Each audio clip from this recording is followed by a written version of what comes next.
بسم اللہ الرحمن الرحیم۔ چھوٹی سی ایک کشتی کرتاجنا کے ساحل پر آ لگی تھی۔ اس کشتی میں 2 ہی افراد سوار تھے۔ کشتی کو کنارے کے ساتھ باندھنے کے بعد دونوں کشتی سے اترے۔ دونوں نصرانی لگتے تھے، اس لیے کہ دونوں نے اپنے گلوں میں خاصی بڑی بڑی صلیبیں لٹکا رکھی تھی۔ کشتی سے اترنے اور کشتی سے اتر کر آگے بڑھنے کے ان کے انداز سے لگتا تھا جیسے وہ ان علاقوں سے خوب واقف اور آگاہ ہوں۔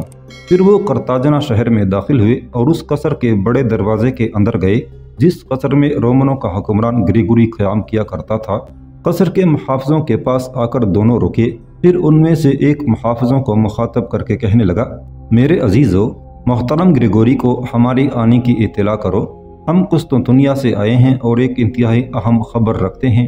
ان الفاظ پر محافظ چونکے تھے۔ ایک محافظ بھاگتا ہوا اندر گیا۔ تھوڑی دیر بعد وہ لوٹا اور دونوں قاصدوں کو اندر لے گیا تھا۔ دونوں قاصد اس کے کہنے پر ایک کمرے میں داخل ہوئے۔ اندر گریگوری، اس کی بیوی کلاڈیا، اس کی حسین اور خوبصورت بیٹی، اس کا بیٹا ہلڈارک بیٹھے ہوئے تھے۔ سب نے اپنی جگہ سے اٹھ کر ان آنے والے قاصدوں کا استقبال کیا۔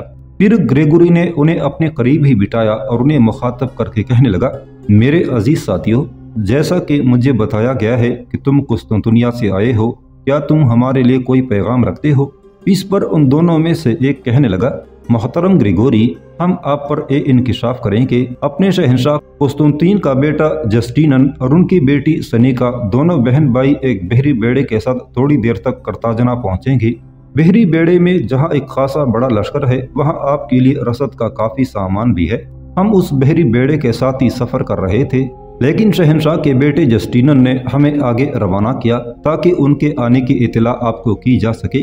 اب ہم آپ سے یہ کہنا چاہتے ہیں کہ آپ شہنشاہ کے بیٹے اور بیٹی کے استقبال کا اہتمام کیجیے۔ یہ سن کر گریگوری چونک کر اپنی جگہ پر اٹھ کھڑا ہوا اور کہنے لگا، یقیناً ہمیں ساحل پر کھڑے ہو کر ان دونوں بہن بھائی کا استقبال کرنا چاہیے۔ اس نے اپنے قریب ہی پڑی ہوئی لکڑی کی ایک چھوٹی سی ہتھوڑی اٹھائی اور دائیں طرف لٹکتے ہوئے تانبے کے ایک تشت پر دے ماری تھی۔ لکڑی کی ہتھوڑی لگنے سے تانبے کا تشت گونج اٹھا تھا اور اس کی گونج کی آواز سنتے ہی تھوڑی دیر بعد گریگوری کا چوبیدار کمرے کے دروازے پر نمودار ہوا۔ اپنے سر کو خم کرتے ہوئے اس نے گریگوری کو تعظیم دی۔ اسے دیکھتے ہی گریگوری فوراً بول اٹھا، میرے عزیز، فوراً کلیسا جاؤ۔ فادر پولوس اور ان کے نائب برتیس کے علاوہ چھوٹے بڑے سبھی سالاروں کو حکم جاری کرو کہ وہ فی الفور بندرگاہ پہنچیں۔ میں خود بھی اپنے اہل خانہ کے ساتھ ابھی اور اسی وقت بندرگاہ کا رخ کر رہا ہوں تاکہ شہنشاہ کے بیٹے جسٹینن اور اس کی بہن سنیکا کا ان کے منصب کے مطابق بلکہ اس سے بڑھ کر استقبال کیا جا سکے۔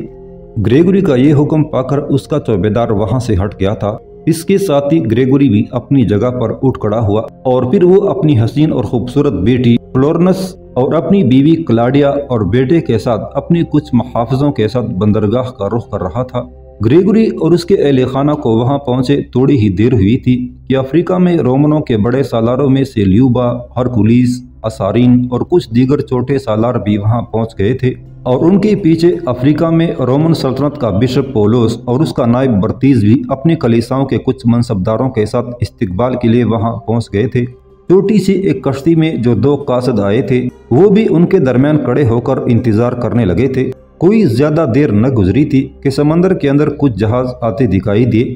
سب سے آگے انتہائی خوبصورت جہاز تھا جس کے اندر رومن سلطنت کا پرچم لہرا رہا تھا، اور اس کے پیچھے جو جہاز تھے ان پر بھی ویسے ہی پریرے لہرا رہے تھے۔ آہستہ آہستہ وہ بحری بیڑا کرتاجنا کی بندرگاہ کے قریب ہوتا جا رہا تھا۔ آخر بحری بیڑا بندرگاہ پہنچا۔ سب سے اگلے جہاز میں رومنوں کے شہنشاہ قسطنطین کا بیٹا جسٹینن اور اس کی بیٹی سنیکا تھی۔ جہاں تک جسٹینن کا تعلق ہے تو وہ رومنوں کے شہنشاہ قسطنطین چہارم کا بیٹا بلکہ ولی عہد بھی تھا، اور اس کے بعد یہی رومنوں کا شہنشاہ بنا تھا۔ حضور صلی اللہ علیہ وسلم کے دور میں رومنوں کا شہنشاہ ہرکولیس تھا، جسے اپنے عمدہ سالار رکھنے کے باوجود خالد بن ولید کے ہاتھوں بدترین شکست ہوئی تھی۔ یہ جسٹینن اسی ہرکولیس کے خاندان کا رومنوں کے لیے آخری بادشاہ تھا۔ بہرحال جب آگے آنے والا خوبصورت سفید رنگ کا جہاز بندرگاہ پر آ لگا تو سب سے پہلے رومن شہنشاہ قسطنطین کا بیٹا جسٹینن اور اس کی بیٹی سنیکا اترے۔ بندرگاہ پر کھڑے سب لوگوں نے آگے بڑھ کر انہیں تعظیم دی۔ گریگوری کی بیٹی فلورنس، جو اپنے آپ کو دنیا کی حسین ترین اور خوبصورت لڑکی شمار کرتی تھی، वो अपने शहंशाह कुस्तुनतीन की बेटी सनीका को देखते हुए दंग रह गई थी, इसलिए कि सनीका उससे ज़्यादा खूबसूरत थी। जिस वक़्त वो अपने जहाज़ से साहिल पर उतरी, यूं लगा जैसे सहराई रेगिज़ारों में वीनस का अबदी हुस्न उतर आया हो। फ्लोरेंस के अलावा वहाँ जो लोग जमा थे, उन्होंने खुद महसूस किया कि उनकी शहजादी सनीका के बदन की संदली खुशबू और जिस्म के महकते रेशम ने हर एक को मुतासर कर दिया था। और फिर उस समय सनीका, जो अरगवानी रंग का खूबसूरत और कीमती लिबास पहने हुई थी, उसने उसके हुस्न और दिलकशी में मजीद इजाफा करके रख दिया था। जिस वक्त ग्रेगोरी और उसके सारे सालार और कलीसा के मनसबदार जस्टिनन और उसकी बहन सनीका का इस्तकबाल कर रहे थे और बाकी जहाज भी साहिल पर आ लगे थे, उन जहाज़ों में जो लश्करी आए थे वो सामान उतार उतार कर साहिल पर रखने लगे थे। ऐसे में 3 सवार अपने घोड़ों को सरपट दौड़ाते हुए उस सिमत आए थे जहाँ ग्रेगोरी, जस्टिनन, सनीका, क्लाडिया, फ्लोरेंस और उनके करीब ही बड़े सालार हरकुलिस, लिव और असारिन खड़े थे। उन सवारों को देखते हुए ग्रेगोरी चौंका था, इसलिए कि आने वाले वो तीनों सवार उसके मखबर थे। ग्रेगोरी जिस वक्त जस्टिनन से बातें कर रहा था और इस दौरान जब वो तीनों सवार आए, तब माजरत तलब अंदाज में ग्रेगोरी जस्टिनन और सनीका की तरफ देखते हुए कहने लगा, अगर आप दोनों बहन भाई इजाज़त दें तो मैं इन आने वाले तीनों सवारों से बात करूं, इसलिए कि ये मेरे मखबर हैं और मैंने इन्हें एक इंतहाई अहम मुहिम पर रवाना किया था।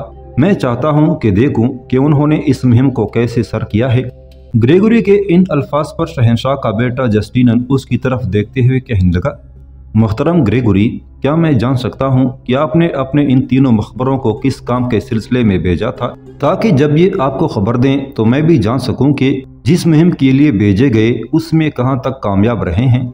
जस्टिनन के इन अल्फाज के जवाब में ग्रेगोरी के चेहरे पर लम्हा भर के लिए मुस्कुराहट नमोदार हुई थी। फिर बड़ी आजिज़ी में कहने लगा, दरअसल अफ्रीका की सरजमीनों में मकामी बर्बरों की 3 बड़ी कुव्वतें हैं।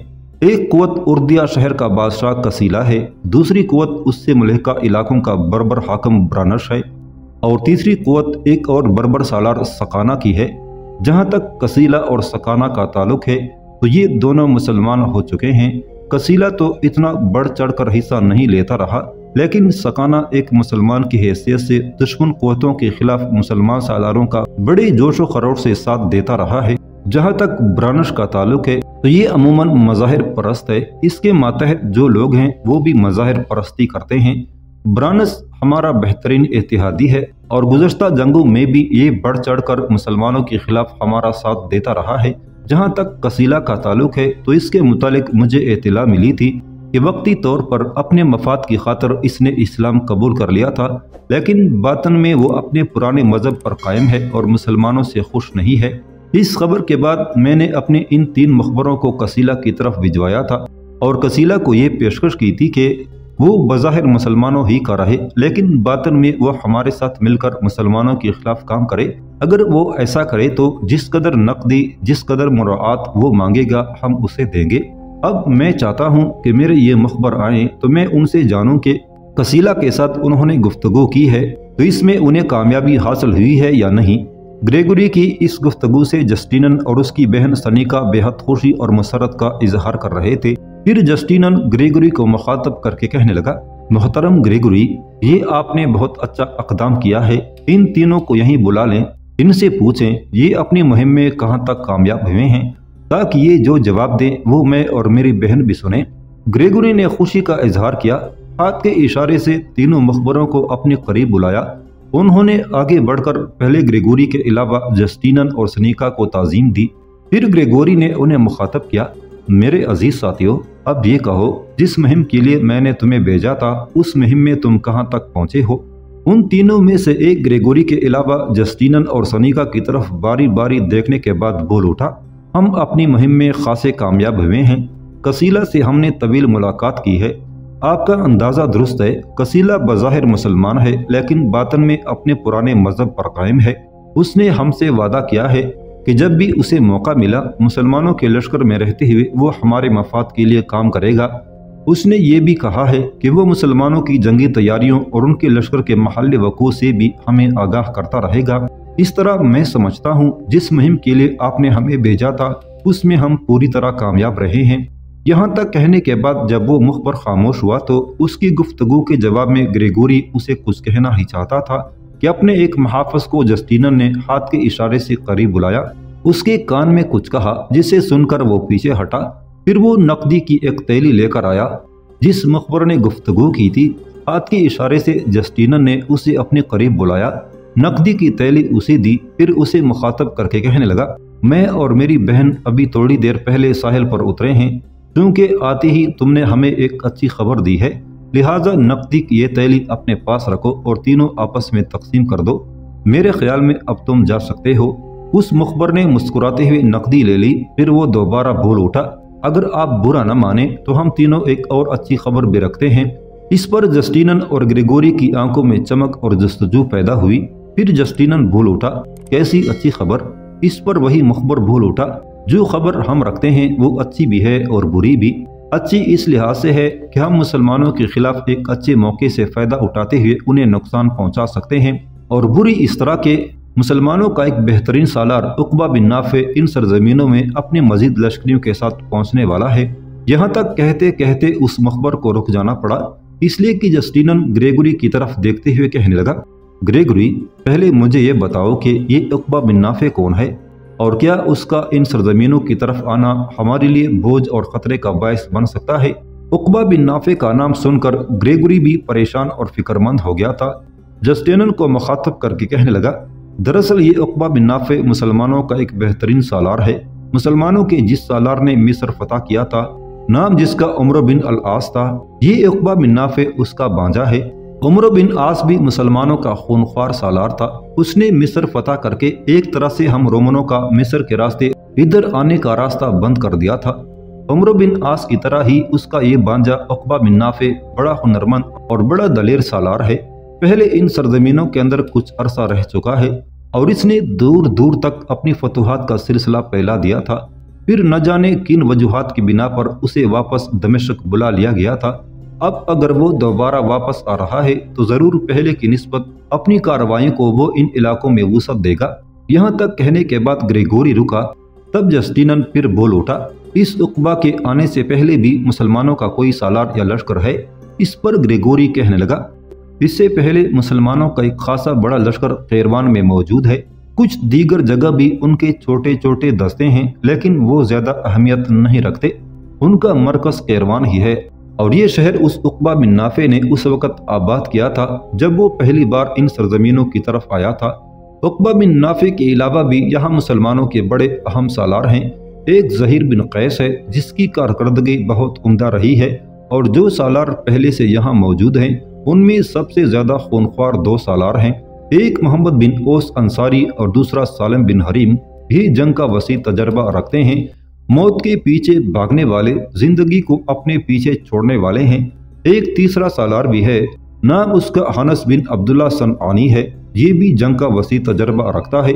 ग्रेगोरी जब खामोश हुआ तब जस्टिनन फिर बोल उठा, जिस कदर लश्कर हमारे पास करताजना शहर में है, इसके अलावा हमारे इतिहादी गाल हैं, विंदाल हैं, हिन हैं, बर्बर हैं, क्या इन सारी कुव्वतों को मिलाने के बाद जो लश्कर हमारी हिमायत में बनता है, मुसलमानों के लश्कर की तादाद इसके मुकाबले में कितनी होगी? इस मौका पर ग्रेगोरी ने अपने होंठों पर जुबान फेरी, फिर मुस्कुराते हुए कहने लगा, अगर अपनी सारी हिमायती कुव्वतों को इकट्ठा कर लिया जाए तो मेरे ख्याल में जो लश्कर इस वक्त मुसलमानों के पास कैरवान में मौजूद है वो हमारे मुत्तहिदा लश्कर का 15वां हिस्सा भी नहीं बनता होगा। इस जवाब पर जस्टिनन मुस्कुराया और कहने लगा, मेरा ख्याल है मेरी बहन और हमारे साथियों का यहाँ आना एक सआदत और खुशबख्ती साबित होगा। अगर मुसलमानों का लश्कर हमसे 15 गुना कम है तो फिर मेरे ख्याल में बहुत जल्द मुसलमानों को अफ्रीका से निकालकर हम न सिर्फ इन सरजमीनों को अपने लिए महफूज कर लेंगे, बल्कि जब तक मैं यहाँ क़याम करूँगा मैं चाहूँगा कि खुद भी कुछ लश्करियों की कमानदारी करूँ और मुसलमानों को अफ्रीका से महरूम करने के बाद हम मशरिक़ का रुख करें। मोहतरम ग्रेगोरी, अगर हम अफ्रीका से मुसलमानों को निकालने में कामयाब हो गए तो याद रखना मिस्र की मुहिम हमारे लिए आसान हो जाएगी।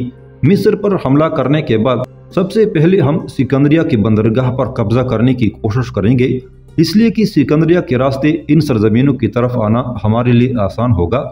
इसके बाद अगर हालात ने हमारे हक में अंगड़ाई ली तो पूरे मिस्र से मुसलमानों को महरूम करने के बाद हम मजीद जनूब का रुख करेंगे और फ़लस्तीन से होते हुए अनातोलिया के मैदानों तक मुसलमानों की कोई क़ुव्वत भी अपने रास्ते में नहीं रहने देंगे। ग्रेगोरी, अगर हम ऐसा करने में कामयाब हो गए तो न सिर्फ रोमन रियाया के अंदर हम हर दिल अजीज हो जाएंगे, बल्कि मुसलमानों ने जो फलस्तीन, शाम और मिस्र को फतह करके इन सरजमीनों की तरफ आने के लिए हमारा खुशकी का रास्ता बंद कर दिया था, वो भी हम खोलने में कामयाब हो जाएंगे। यहाँ तक कहने के बाद जस्टिनन जब खामोश हुआ तो ग्रेगोरी कुछ कहना चाहता था, लेकिन इससे पहले ही सनी का बोल उठी। कहने लगी, अगर हम ऐसा करने में कामयाब हो गए तो न सिर्फ मेरे भाई जस्टिनन का बल्कि मेरे बाप कुस्तुनतीन का नाम भी यूरोपीय अक़वाम की तारीख में सुनहरी हरूफ से लिखा जाएगा, और उम्मीद है कि हम ऐसा करने में कामयाब हो जाएंगे। मैं खुद भी जंगों में हिस्सा लिया करूंगी, अपनी लश्कर के अंदर मौजूद रहूंगी। मेरे वहाँ मौजूद रहने से और जंग में हिस्सा लेने से जहाँ लश्करियों के हौसले बढ़ेंगे, वहाँ वो मुसलमानों के खिलाफ ज्यादा दिलजमी और दिलगिरी का मुजाहरा करते हुए उनका मुकाबला करेंगे। यहाँ तक कहने के बाद सनी का जब खामोश हुई तब वही मुखबर बोल उठा और कहने लगा, अगर मुझे बोलने की इजाज़त दो तो मैं मजीद कहूँ, इसलिए कि मैंने अभी तक अपनी बात का सिलसिला मुकम्मल नहीं किया। जो अच्छी खबर है वो तो मैंने अभी तक कही नहीं। इस पर ग्रेगोरी मुस्कुराते हुए कहने लगा, अगर ऐसी कोई बात है तो कहो, रुकते क्यों हो। इस पर उस मुखबर को हौसला हुआ। फिर वो कहने लगा, मुसलमानों का सिपा सलार उक़बा बिन नाफे अंदाजन 2 दिन तक इन सरजमीनों में पहुंचेगा। उर्दिया के बादशाह कसीला की तरफ से वापस आते हुए जो खबरें हमें मिली हैं, उनके मुताबिक मुसलमानों के सारे सलार उक़बा बिन नाफे का इस्तकबाल करने के लिए अर्जीम जाएंगे। अर्जीम कैरवान से मशरक में काफ़ी फासले पर है। वहीं पर ये लोग उक़बा बिन नाफे का इस्तकबाल करेंगे और उसे अपने साथ लेकर कैरवान आएंगे। अब इस वक्त कैरवान में मुसलमानों के जो सालार हैं, उनमें सबसे ज़्यादा अहम ज़हीर बिन कैस, मोहम्मद बिन ओस अंसारी, सालिम बिन हरीम और हनस बिन अब्दुल्ला हैं, और ये सब अपने चंद दस्तों के साथ उक़बा बिन नाफे का इस्तकबाल करने के लिए अर्जीम की तरफ जाएंगे। इसका मतलब है कैरवान शहर में उनकी गैर मौजूदगी में कोई बड़ा और अहम मुसलमान सालार नहीं होगा। अगर इस मौका पर अचानक और गफलत की हालत में कैरवान पर हमला कर दिया जाए तो उस पर कब्जा किया जा सकता है। एक बार हमारा कब्जा कैरवान पर हो गया तो मुसलमान किसी भी सूरत कभी भी इन सरजमीनों में पांव नहीं जमा सकेंगे। जहां तक मेरा ज़ाती ख्याल है, इससे बड़ा और सुनहरी मौका मुसलमानों के खिलाफ हरकत में आने के लिए हमें कभी मुयसर नहीं आएगा। यहाँ तक कहने के बाद जब वो मुख पर खामोश हुआ तब जस्टिनन ग्रेगोरी की तरफ बड़े गौर और शौक से देखते हुए कहने लगा, ग्रेगोरी, हमारे इस मुखबर का कहना दुरुस्त है। मैं समझता हूँ इससे बेहतर मौका हमें मुसलमानों पर ज़रब लगाने के लिए नहीं मिलेगा। और कोई आखिरी फैसला करने से कबल मुझे ये बताओ, कैरवान शहर में यहाँ से कितनी मुसाफत पर है। इस पर ग्रेगोरी कहने लगा, लगभग 2 दिन की मुसाफत पर है। अगर हम कोशिश करें तो मुसलमानों के सालारों की गैर मौजूदगी में यकीनन कैरवान पर कब्जा कर सकते हैं, और मैं चाहता हूँ कि इस मौका से फ़ायदा उठाया जाए। ग्रेगोरी के इन अल्फाज से जस्टिनन भी खुश हो रहा था। इस मौका पर कर्ताजना के बड़े पादरी और बिशप पोलोस ने भी दखल अंदाजी की और ग्रेगोरी और जस्टिनन की तरफ देखते हुए कहने लगा, अब तक मैंने सारी गुफ्तगू खामोश रहकर सुनी है। मुसलमानों का सालार जिसका नाम उक़बा बिन नाफे है, वो इंतहा दर्जे का खौफनाक सालार है। उसके यहाँ पहुँच जाने के बायस यकीनन हमारे लिए खतरात और अंदेशे उठ खड़े होंगे। अगर मुसलमानों के सालार और कुछ दस्ते कैरवान से निकलकर अलजीम की तरफ जा रहे हैं कि वहाँ वो उक़बा बिन नाफे का इस्तकबाल करके उसे कैरवान लाएं, तो उनकी गैर मौजूदगी में हमें हर सूरत में कैरवान पर हमला आवर होकर अपने लिए फ़वाइद हासिल करने चाहिए। ऐसी सूरत में मुसलमानों की शिकस्त और हमारी फतह और कामयाबी यकीनी होगी। बिशप पोलोस जब रुका तब जस्टिनन ग्रेगोरी की तरफ देखते हुए कहने लगा, ग्रेगोरी, अब मुसलमानों के शहर कैरवान पर हमला आवर होने का एहतिमाम और इंतज़ाम आपके सपुर्द करता हूँ। आप जिस सालार को चाहें इस मुहिम पर रवाना करें, लेकिन वक्त ज़ाया नहीं होना चाहिए, न ही इस मौके को हाथ से जाने देना चाहिए। इस मौका पर रोमनों का सबसे बड़ा और खूनख्वार सालार ल्यू, जिसे रोमन नाकाबिल शिकस्त ख्याल करते थे, वो खुद ही बोल उठा और ग्रेगोरी को मुखातब करके कहने लगा, मोहतरम ग्रेगोरी, आप ये मुहिम मेरे सपुर्द कर दें। मैं आज ही एक लश्कर लेकर कैरवान की तरफ जाऊंगा और बहुत जल्द मेरी तरफ से आपकी खिदमत में कुछ मुखबर हाजिर होंगे जो आपको ये खबर देंगे कि मैंने मुसलमानों का शहर कैरवान फतह करके उस पर कब्जा कर लिया है। मैं इस मौका पर इस सिलसिले में मजीद ये कहूँगा कि जब मेरे कासद आपके पास एक पैगाम लेकर आए कि कैरवान पर मैंने कब्जा कर लिया है, तो आप एक मजीद लश्कर तैयार रखिएगा, इसलिए कि मुसलमानों के सालारों को जब खबर होगी कि मैं कैरवान में दाखिल होकर उस पर कब्जा कर चुका हूँ, तो यकीनन वो अपनी इधर उधर सारी बिखरी कुव्वत को जमा करके कैरवान पर हमला आवर होने की कोशिश करेंगे। ऐसी सूरत में मेरे लिए मुसीबतें और दो इम्तिहानात उठ खड़े होंगे। मैं कैरवान शहर के अंदर मैसूर हो जाऊंगा। कैरवान शहर में जो मुसलमान होंगे वो यकीनन मेरे मुखालिफ होंगे, इसलिए अगर बाहर से मुसलमान हमला आवर हुए और उनकी कोई राह रोकने वाला न हुआ तो फिर मेरे लिए दो मुसीबतें उठ खड़ी होंगी। शहर के अंदर मुसलमान मेरे खिलाफ बगावत कर देंगे, बाहर से मुसलमान हमला आवर होंगे। इस तरह जिस मौके से हम फ़ायदा उठाना चाहते हैं वो मौका हमारे लिए सूदमंद होने के बजाय नुकसानदेह हो जाएगा। शहर पर कब्जा करने के बाद मैं शहर के अंदर मैसूर हो जाऊंगा और शहर के मुसलमानों को बुरी तरह अपनी गिरफ्त और अपनी नज़र में रखने की कोशिश करूंगा। हमारी तरफ से जो दूसरा लश्कर जाएगा वह मुसलमानों के उस लश्कर पर हमला आवर होगा जो कैरवान पर हमला आवर होकर मुझसे कैरवान खाली कराने की कोशिश करेगा। इस तरह जब कैरवान के मुसलमानों को बाहर से कोई मदद न मिलेगी तब बड़ी आसानी से उन्हें अपना मुती और फरमाबरदार बनाते हुए कैरवान पर अपने कब्जे को मजबूत और मुस्तहकम करने में कामयाब हो जाऊंगा। आखिरी फैसला यही किया गया कि लियू को एक लश्कर देकर उसी रोज कैरवान पर हमला आवर होने के लिए रवाना कर दिया जाए। ये फैसला होने के बाद ग्रेगोरी और उसके अहल खाना, बिशप, नायब बिशप और दूसरे सरकर्दा लोग जस्टिनन और सनीका को लेकर कर्ताजना के शाही कसर की तरफ रवाना हो गए थे। जस्टिनन और सनीका का क़याम उसी महल में हुआ जिसमें ग्रेगोरी का क़याम था। उन दोनों बहन भाई और उनके खादमों के लिए कसर का एक हिस्सा खाली करा लिया गया था जिसमें उन्होंने रिहाइश रख ली थी, और जो लश्करी जस्टिनन के साथ आए थे उन्हें कर्ताजना के मुस्तकर की तरफ मुंतकिल कर दिया गया था।